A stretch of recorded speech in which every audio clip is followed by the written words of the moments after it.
All right, we are live. Hello, everybody. Welcome back to another SPFBOX author interview panel. This is interview number 7. So if you have missed the prior panels, on my YouTube channel down at the bottom is a whole playlist. There are 17 panels on there with about 6 more going to be added. So you can keep up with all of those there. That's over 75 self-published fantasy blog off authors this year. It's super exciting just to get to meet all these new faces. Hey, AF. We are back in this panel. We have Jen, we have Sean, we have Vanessa, we have Devin, and Kit on. How many of you, this is your first SPFBO? The whole panel. The whole panel. I'm only 1 year ahead of you, so this is really exciting. Let's go, Greg says. Yes, let's go. So, for those who don't know you, then, since this is your first year doing the competition, why don't we go around the circle? You can tell us a little bit about yourselves and the books and your experience with SPFBO so far. Kid, I'm going to let you start us off, but I did want to remind everybody watching that you can go to the links in the description box if you hear about any of these books and you're like, I must have them. I put them there so you don't have to fish them out on the blogs. So, Kit, take it away. Tell us a little bit about yourself and your SPFBO book. All right. Well, my name is Kit. My SPFBO book for the year is Hidden Worlds. It's my first novel, and it came out 14 years ago almost. So it's actually the second oldest book in the competition, apparently. I've been writing more or less forever, but Hidden Worlds was my first novel.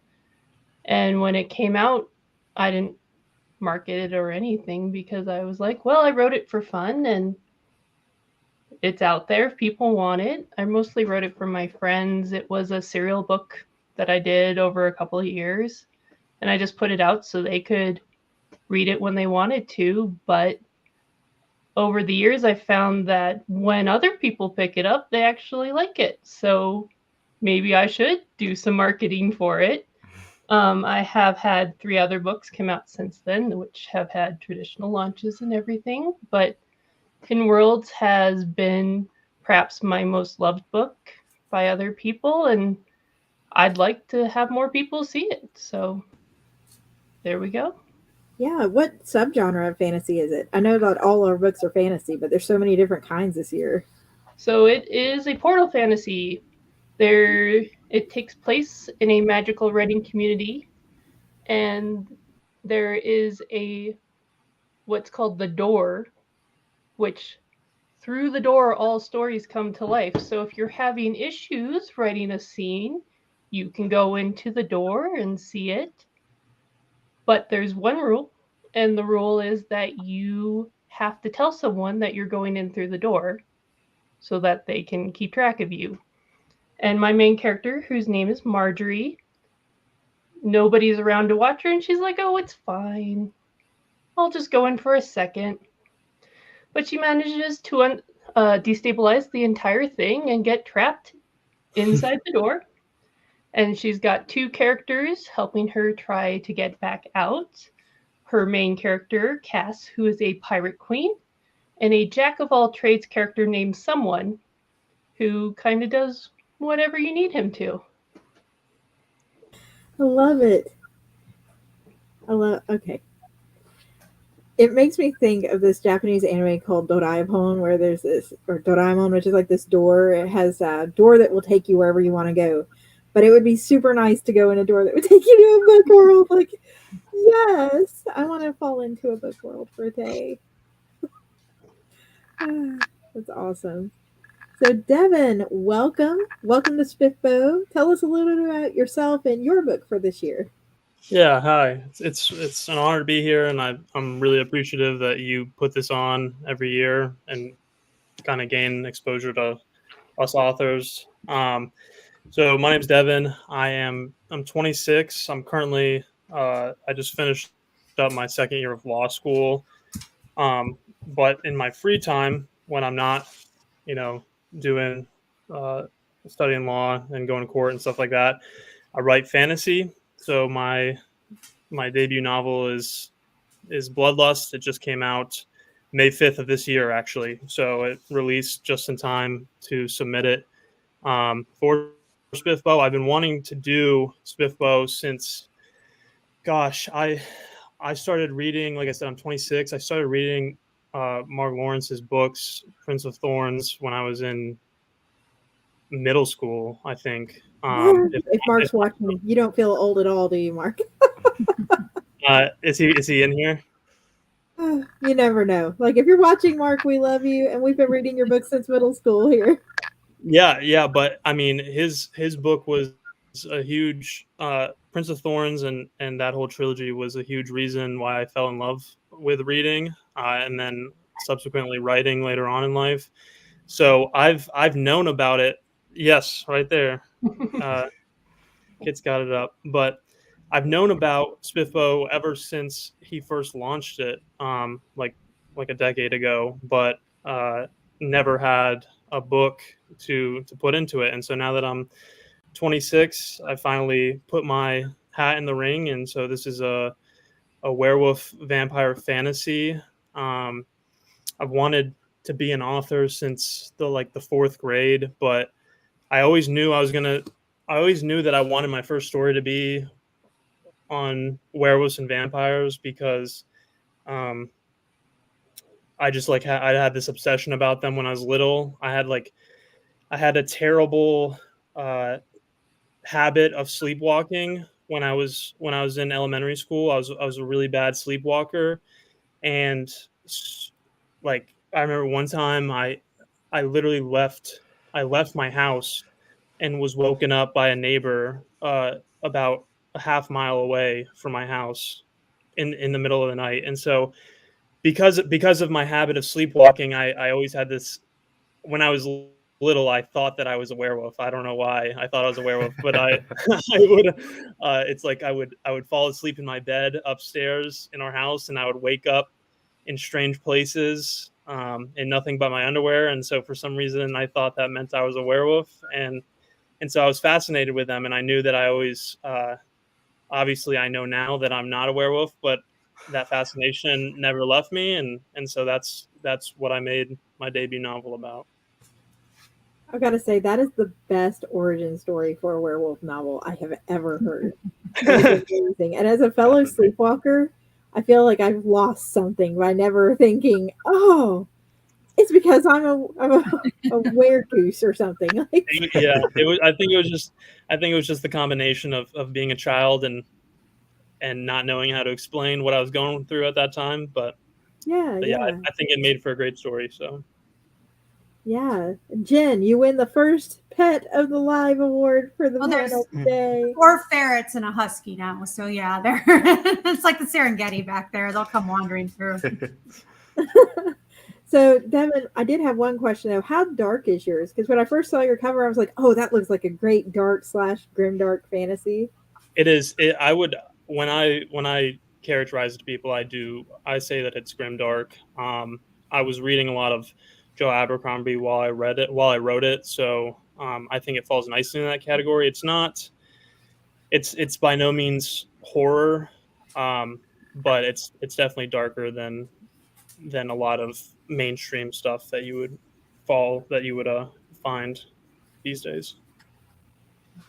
Awesome. Love meeting good dark fantasy authors in here, especially with ones with backstories like that. Like Now We Must Know. Vanessa, welcome. It's so good to meet you and have you on. Hello. Thank you for having me. Thank you so much for organizing this. I can't imagine the work it is for you. Deeply appreciate it. So I'm Vanessa Ricci-Thode. I live in Waterloo near Toronto with my spouse and kid and our dogs. They may go running past in the background. Not my spouse, I don't think, but kid and dogs possibly. So this is my first time doing SPFBO. I never had anything self-published in time for it. My first 2 books were released by a small press, and I rapid released a bunch of books last year after the deadline. So this is the first one that qualified, but I was really excited because I didn't think at first it would, because it's a middle grade novel. This is it. It's The Young Necromancer's Guide to Ghosts. it's middle grade, and I found out halfway through the application window that they'll take middle grade, and I was like, oh yay, and submitted because this is my 6th book, but the rest of them weren't out in time for last year. So this year I thought I would do this one. It's a standalone. It's one of my favorites. It's a lot of fun. It's about, it's a queer middle grade fantasy novel, and it's about a 12-year-old girl, and she can talk to ghosts. And nobody believes her but her big sister. And she and her big sister and a ghost girl and some dragons take off on an adventure halfway across the world to learn about her magic and to try to save the rest of their family. That's awesome. Sold. I'm glad you are not the first middle grade author who has been in the Blitz so far, and I told the other author as well, but it is so good to see middle grade represented in indie. There are some amazing indie middle grade books. Just saying. Fantastic. I wrote this because my daughter is about this age, and I've been thinking I should write something for her for a while. So I did. She was my alpha reader. I would write a chapter and I would send it to her, and she would read it so that I could get her approval. I'd never written middle grade before, so I was a little nervous. Like, am I going to screw this up? But she loved it, so that really boosted my confidence. That's awesome. So glad to see you representing, and I'm glad that you mentioned you have other books, so that way if people are like, oh, it's a standalone and I'm going to love it, and what else do you have to read? We know you've got more. I do, and they're all set in the same universe, too. That's awesome. Sean, welcome. It's good to meet you. Tell us a little bit about your book. Yeah, sure. So my book is called The Ballad of Spricket the Bard and Company. It is a fantasy comedy adventure in the vein of Discworld, and sort of a bit of a mix of Discworld and Lies of Loch Lamora. So it has sort of the kind of fun vibes of a Discworld novel, while also having the twists, turns, and the sort of schemes that you'd find in a Scotland sort of novel. About myself as well, I suppose I'm a Irish London-based writer. So while I've seen the rest of the panel are probably over in somewhere in the sort of North America region, I'm currently sitting here at 7:30 in the evening. Nice. And I also done a full day of work, so apologies I'm not as articulate as the rest of the people here who are up nice and fresh. But yeah, so I suppose I started writing this book during lockdown. I was locked in my flat. I couldn't do anything. I was reading a lot of books, and I thought, well, you know what? I may as well take a crack at this at a book myself. I've been doing sort of a lot of writing my entire life in sort of the world. I used to do stand-up comedy when I was in university, and I used to write lots of like sketch comedy and sort of a few pilots. And I thought, well, let me try and put my my comedic sort of experience into a novel. And that's sort of where Spricket the Bard came from. And I suppose sort of a synopsis of the book. It's about your run-of-the-mill bard. He's a bit of a rapscallion, a ne'er-do-well, if you will. And he sort of finds himself wrapped up in a bit of a adventure that he sort of doesn't want to be involved in, and he doesn't have any of the skills whatsoever to get over this adventure. So he has to rely on the help of some very reluctant allies who don't really like him that much. So yeah, if you're looking for like a fun, fast-paced read, then it's definitely the book for you. That sounds great, and I love that cover. Thank you very much. Yeah, a good friend of mine, Lucas, who's actually from New York, did the cover for me. So. Oh, well done, Lucas, if you're watching. Love the cover. Very interesting premise, too, and I love a good fast-paced fantasy book. Yeah. Jen, welcome.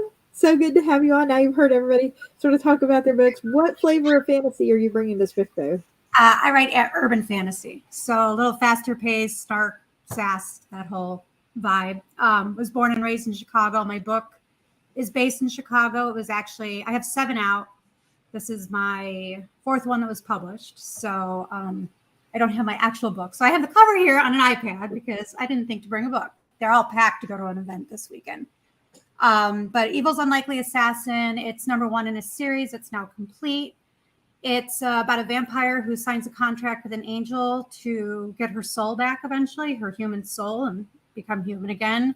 But in order to do that, she has to kill one supernatural creature every night for 50 years. So she's basically a slave to so it's a vampire killing other vampires, kind of. There's a whole political system. There's a whole group of little misfit characters in there with her. And it's kind of a found family kind of book. You know, the people you meet along the way become your family and your support group and that. I came up with the concept, you know, the Rudolph the Red-Nosed Reindeer that we've all grown up with. There's a little elf named Hermie, and Hermie didn't want to be an elf. He wanted to be a dentist. Yes. So I thought, what if a vampire didn't want to be a vampire? How would that work? So that's kind of how the idea of the novel came about. And it was only supposed to be a trilogy and ended up with 4 in it. So yeah, it's my baby. It was my passion project. So, and I threw it into the contest on a whim, like, oh, this looks fun. I'm going to try this, and never actually expected to make it in. And so it is my first year, and I was slightly overwhelmed at first with everything that kind of gets thrown at you. Like, whoa, this is, you know, a Discord channel and, you know, all the blogs to follow and everything. But yeah, so I'm loving it. It's a lot of fun. It's just, it took a little getting used to. And, I will say the idea of like having that many eyes on your book is a little overwhelming, just slightly, but you know, I mean, I guess that's why we write. So Yeah, absolutely. I mean, it's terrifying, especially like someone in your shoes, Kit, who wrote the book. Your story made me think of Colleen Hoover's story when I heard hers the first time. Not fantasy, but like how she wrote the book. She's like, how do I get the book to my grandmother? I'm going to upload it onto KDP. She uploads it on the KDP, and then someone pings her the next morning and was like, have you seen the news? Like, have you seen your book? And she's like, I didn't even realize it was going to go big like that. It's like all of a sudden you've got a book that all these people are wanting to read and loving, and next thing you know, 14 years later, you're still writing, right? So Yep, I'm reading high fantasy trilogy right now, so. Yeah, so coming into SPFBO for the first time, what is sort of your expectation? Have you had a chance to look at like the blogs you're assigned to? Do you want to look yet? Or are you sort of holding off and like, okay, the book's there and I'm just not going to look for a while and then I'm going to come back and see how it's going? So I'm on Fantasy Faction. They haven't really posted a intro like some of the other blogs have. And my computer has decided that they are a suspicious site. So every time I try to go look at it, it's like, no. But I can get to it on my phone just fine. So that's good. When I first saw the list of the books that got in and saw I was on it, I did have a little bit of a panic attack. Like, oh my God, you know, I didn't actually expect to get in here. And this is a lot. I've joined all the Discords. I'm kind of stalking everything. I don't know if that's perhaps the right way to do it, but that seems to be the way we're going. Yeah, you do SPFBO your own way. And I think there's lots of different approaches to it, and whatever is the best for your mental health during the competition, plus what meets your expectations. Because some people look at SPFBO and they're like, I'm going to come in to turn this into, you know, as many readers as I can connect with. I'm going to be on every live and everything. And then like last fall, I ended up sort of burning out, taking that approach. Like I'm going to do everything. And then kept doing SPFBO news. But this year I'm like, I'm going to do some things as will naturally fit into my schedule. And then I'm just going to let the rest sort of sit. And then other people are like, hey, it's in, I'm going to do a few things and then I'm going to unplug till, you know, round 1. So whatever your approach is, I think is fine. And that's the beauty of SPFBO is the community's there for whatever stage you want to hop in. But Jen, so you and Kit have similar things where neither one of you were like, oh, I'm not going to make it in, right? And then you made it in. So have you looked at your blog yet and all of that? I have.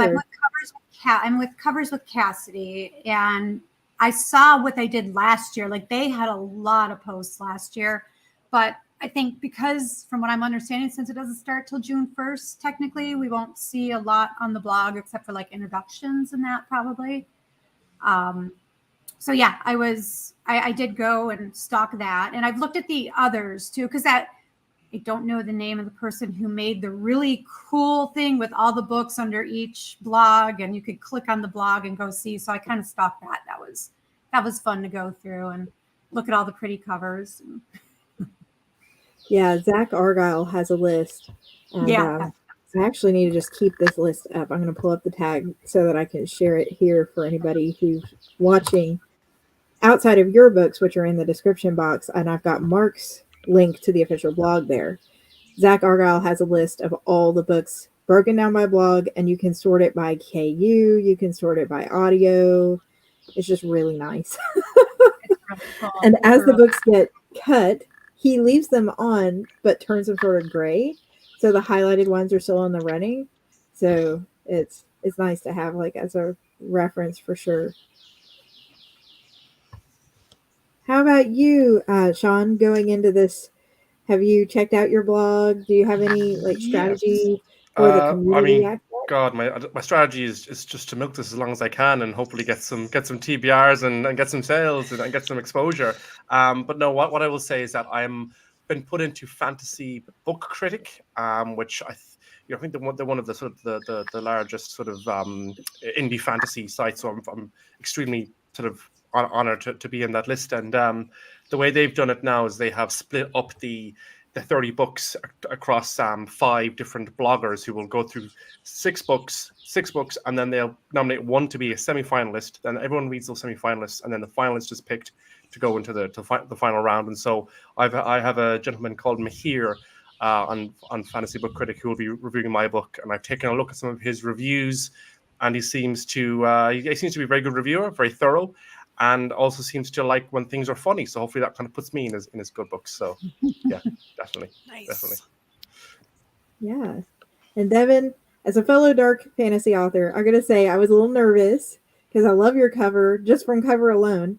When I saw that you were in Weatherwax with me, Oh no. I was like, oh, Devin's book looks great. There's a lot of good books in Weatherwax, and Esme is known for reading fast. If you haven't heard me say that on prior panels, Esme has already knocked out some of her SPFBO books. So I was like, woo! Right before hopping on this, I went to the Weatherwax report and saw that she had a tweet linked that she had already finished a book, and I was like just blown away because here I was thinking that it starts June 1st. I have nothing to worry about. I don't really need to follow this that closely.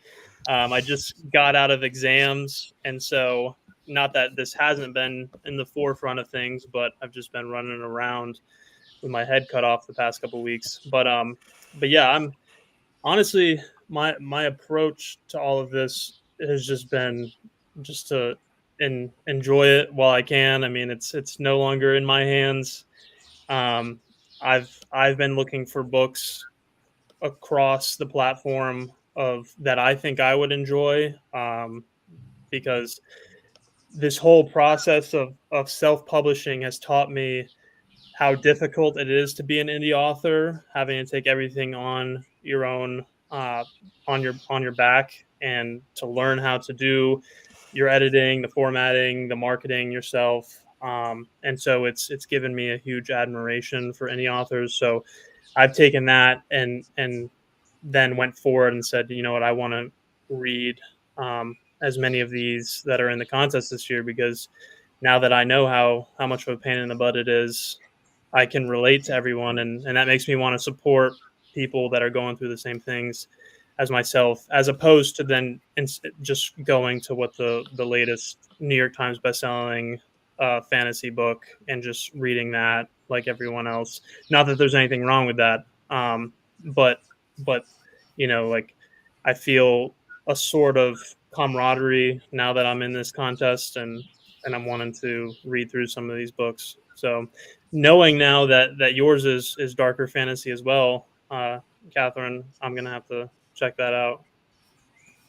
I didn't enter my dark ones this one, but mine for this one is Splitting Dawn, and so it's a dark epic fantasy with a reverse harem subplot.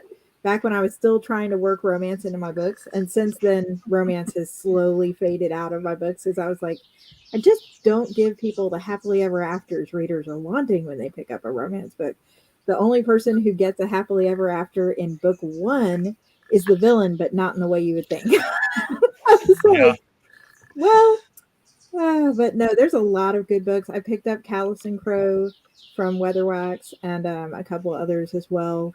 Last year, I tried to read through all of them, and I walked in and I was like, "Oh, I've got this made. I've already read 82 before I ever started SPFBO." But then I was like, "No, I never cracked the 200 mark. I think I got to like 190-ish, and that's like it. I was done. I was like, they're still sitting on my TBR. I still got to get through them, but work and life and writing." Yeah. But I completely. love what you point out because what you said shows the spirit of our community so much. It's like we are here to highlight the quality indie books that are in the community. And SPFBO doesn't feel like, hey, we're competitors.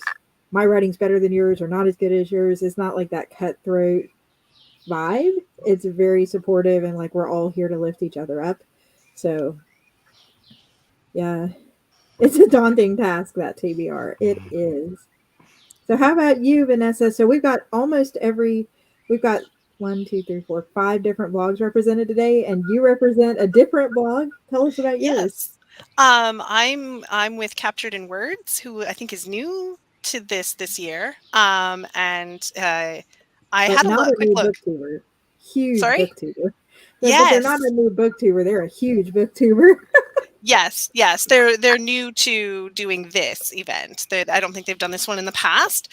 But yes, had a quick look just to get an idea of what I was in for. I haven't looked to see if he's posted anything recently, because I know June 1st. So I was just waiting until that because it's so overwhelming with 300 books to look at and all of the events going on. So I'm just sort of sitting back, getting the vibe, really enjoying the community. I think that's probably the most important part of it for me, is finding community, because it's so valuable to help, to learn, and also to pass on what I know to authors who are just getting started. Yeah. Yeah. So we've got a broad range. Devin, you just released your debut in May. Kit, you've been writing for 14 years. And just super excited to hear about your main characters, because a lot of the characters from books from last year were character driven stories. Um, very interested to hear about your characters, and especially those of you who have series out. Is this a character we're going to see in other books of yours? I think Vanessa, you said yours is standalone this go round, so I may let you go ahead and start us off, and then we can go back around the circle. Sure. Yeah. So the main character in my book, her name is Lucy. She's a child.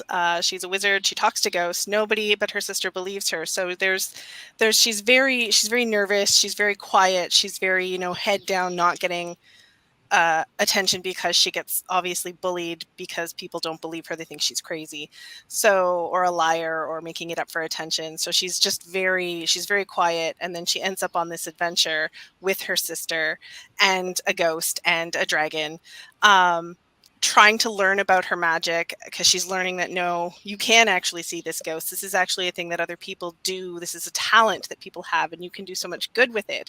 And so she's going through this whole process of going from this is a curse and I hate it to, oh, I can help people with this. So it's been really fun, and watching her grow as a person as she goes through all of this. She won't be in any more books that I'm planning.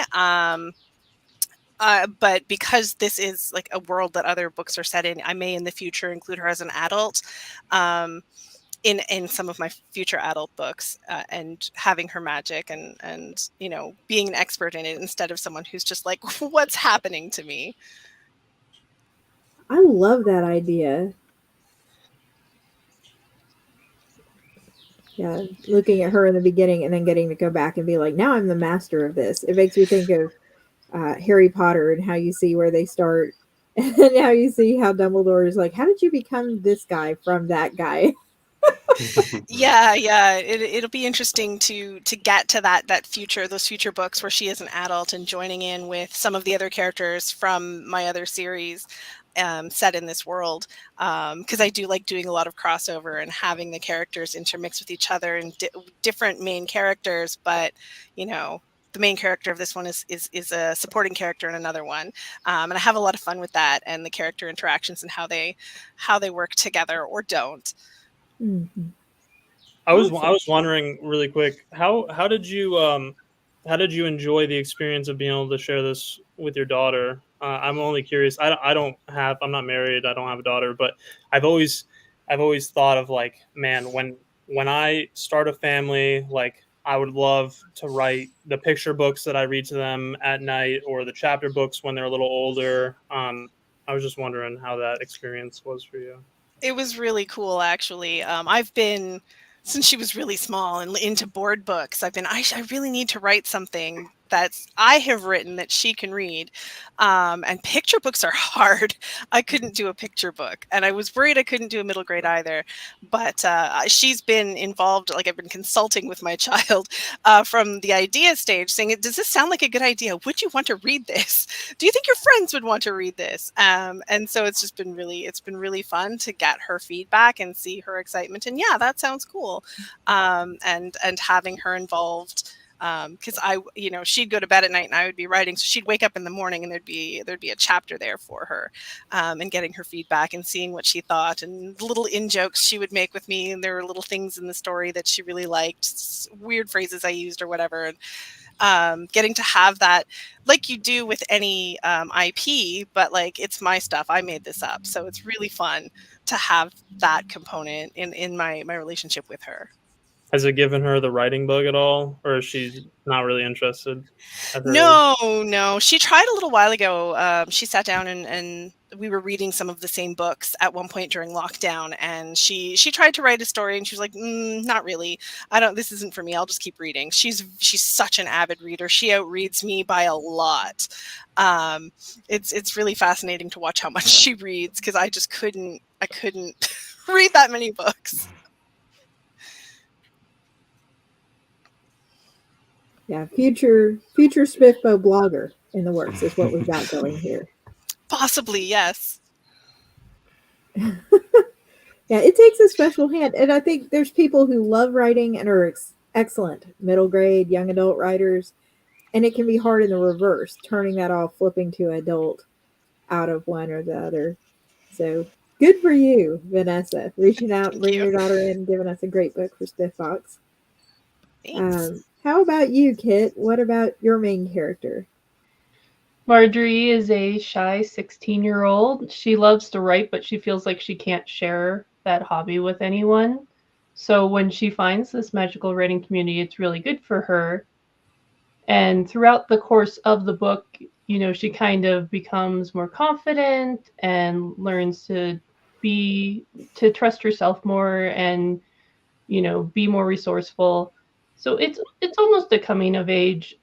As I said, I wrote it for my friends, so I wasn't writing for any particular age range, but it's probably lower YA to upper middle grade.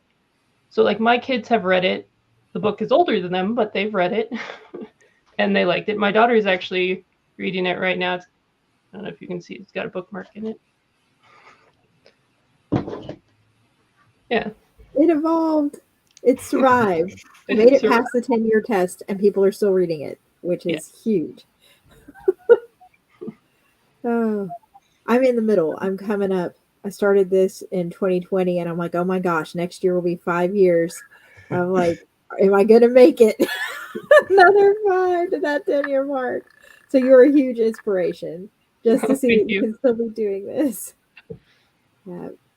How about you, Sean? Tell us a little bit about your main character. So yeah, so Spricket, as I said earlier, he is a bard. He's about 4 foot tall. He's basically like a menace to society. The very first chapter of the book, he is suffering the consequences of having tried to sell fake magic beans to some farmers who are beating the ever-loving snot out of him afterwards. And so that kind of sets the tone for the main character. He's a complete chancer, a term we would use in Ireland. He just takes any chance he can get and will try and swindle anybody. And suddenly he's thrust into this quest that he has to, that is literally life or death. And like, can he overcome those things, overcome those hurdles to get where he needs to get to?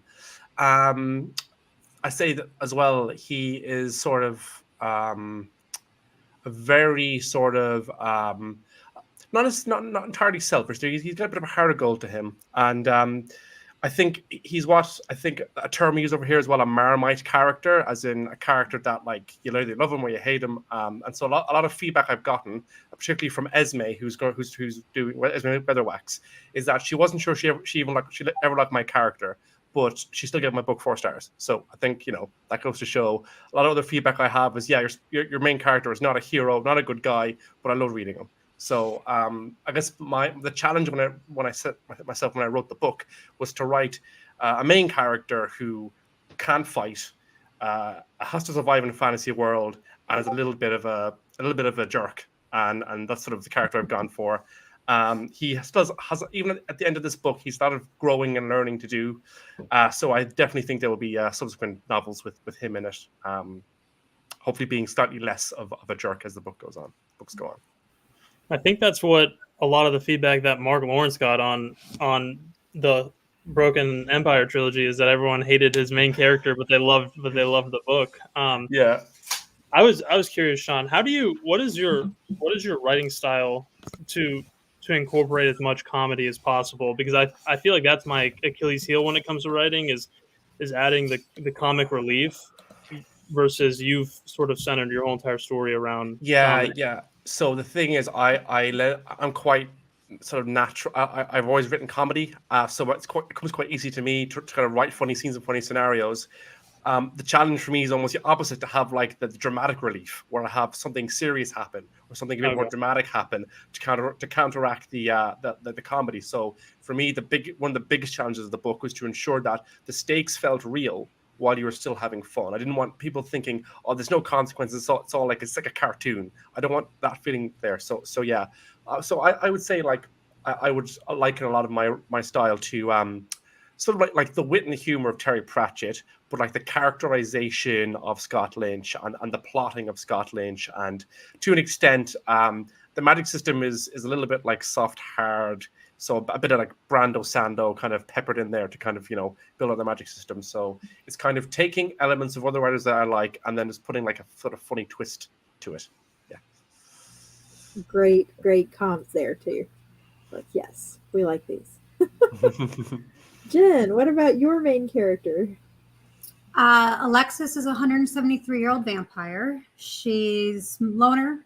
Pretty much when the book starts, she's pretty much signed this contract 2 years before, but she doesn't get to hang out with other vampires because if she does, she has to kill them. She has this kind of inner vampire that's this angry, kind of wants to kill everybody thought, but she's not a killer. So, it's hard. And we find out who that is later on in the book, but there's 4 books in the series, 3 short stories, a novella, and a poem. So there's a whole lot of context. In fact, I have an omnibus that just came out this year that has about 800 pages of all of it. So there's a whole lot of content for the series. But yeah, she's snarky, sassy. There's a lot of comedy in the book. There's a comic relief character who's a ghost, who's my favorite. And in fact, I've had a lot of people say, I don't really care for Alexis, but I love Nathan. I'll just keep reading about Nathan. And I'm like, all right, that's fine with me. I don't care who you like as long as you read the book, So, but yeah, I mean, she's tough, but she grows throughout the series. Kind of going from no dragons. No, great, wouldn't it? Luna, there you go. Start your own story. You can be here and spit with us. But yeah, she definitely grows throughout the series from kind of wanting to do everything on her own to learning to accept the help that she needs to kind of win the war she's been thrust into. So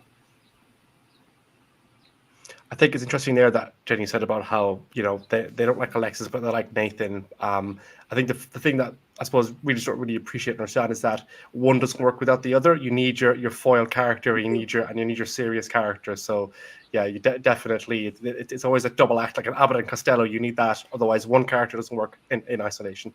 You do. They all need to kind of work together, yeah. And even her human partner who hates vampires, by the end of the series, they become a family, which is more than you would expect from the beginning of the very first book. So, in fact, I'm one of those authors that grew a series with 7, like one main character and like 6 minor characters, and it's really hard to write that many characters. So the next book, we're not doing that many. We're doing like 3. We're going to leave it at that.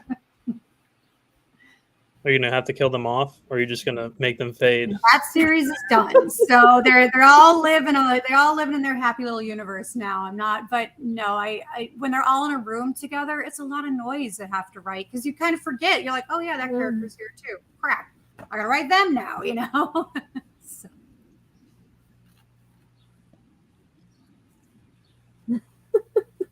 That's true. That's true. Like and they just keep popping up, more and more characters all over the place. Like, man, just when I thought I was going to be done. So, Devin, how about yours? Yeah. So I grew up. My mother was a big Twilight, New Moon, Breaking Dawn advocate. So I remember she read those, and she would force me to watch the movies, and then I read the books, and I remember being like, you know, this is so much romance and so much drama. How about I write this from a guy's perspective, from like what a guy would want to read instead? And so my characters are sort of the flip side of Twilight, where it's a male main character. Not that there was anything wrong with Bella, but and then 2 love interests, being a female vampire and a female werewolf, like the Jacob and Edward split, but a whole lot less romance and a whole lot more action and gore, which is ironic because now that it's been released for about 2 weeks, I want to say that like 95% of my reader base is female, and they're all they love it. Like they don't dislike it at all.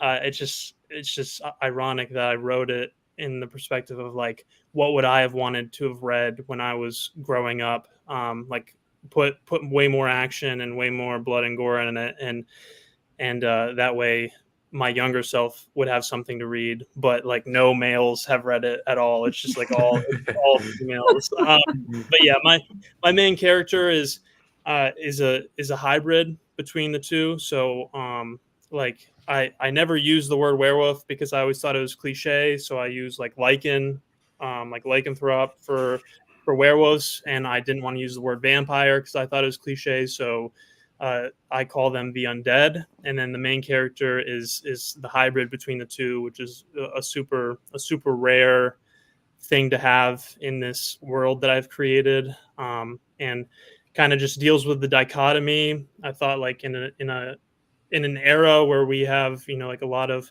talk around mental health and mental illness, I wanted to really focus on like and analogize. Obviously werewolves and vampires aren't real, but what would it look like if you had these people who have these disorders and can't necessarily control their urges and their temptations and have a lot of skeletons in their closet? Like what would that look like on a day-to-day basis? And so that's kind of what drives my story.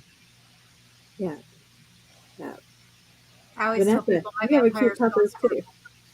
Oh, yes. This is Binky. Oh, I thought that was a white pillow. She's very demanding. I stop petting her and she starts whining. So I'm like kind of double duty here. But I wanted to say, Devin, I think that's really fascinating, doing the mental health perspective of supernatural people, I guess. That sounds really, really fascinating. Thank you. I appreciate it. Yeah, and I love the idea of flipping. What if there had been a guy in a Twilight-esque scenario, assuming that the female undead doesn't glow? Yeah. or glitter. But it's very interesting. That's one thing that, having not read all the books, someone's like, you need to give the books a try because they're totally different than the movie. I was like, I may be brave, but I've been so inundated with indie books. It's like I would really like to pick yours up and read it. And then when I read Twilight, I'd be like, oh, well, when Devin did it, Yeah. Devin did this, that, and the other thing. It must be challenging writing like a werewolf or vampire type story and having to be like constantly aware of the time of day, because it'll like kind of when can they'll die throughout the day, or if their powers won't activate, that's just nice. Like that's not a problem I have at all. So When I was moving, commend you. when I was moving from first draft to second draft, that was probably 85% of my rewrites was being like, what is the schedule? What does the calendar look like right now? I mean, it was in the last chapter, it was days. So how many hours have passed, and is this realistic? And vampires don't have beating hearts, so there's no way to put a visceral emotion that's a beating heart in there for anxiety or anything. You just can't do it. So you got to show your viscerals in another way. Yeah.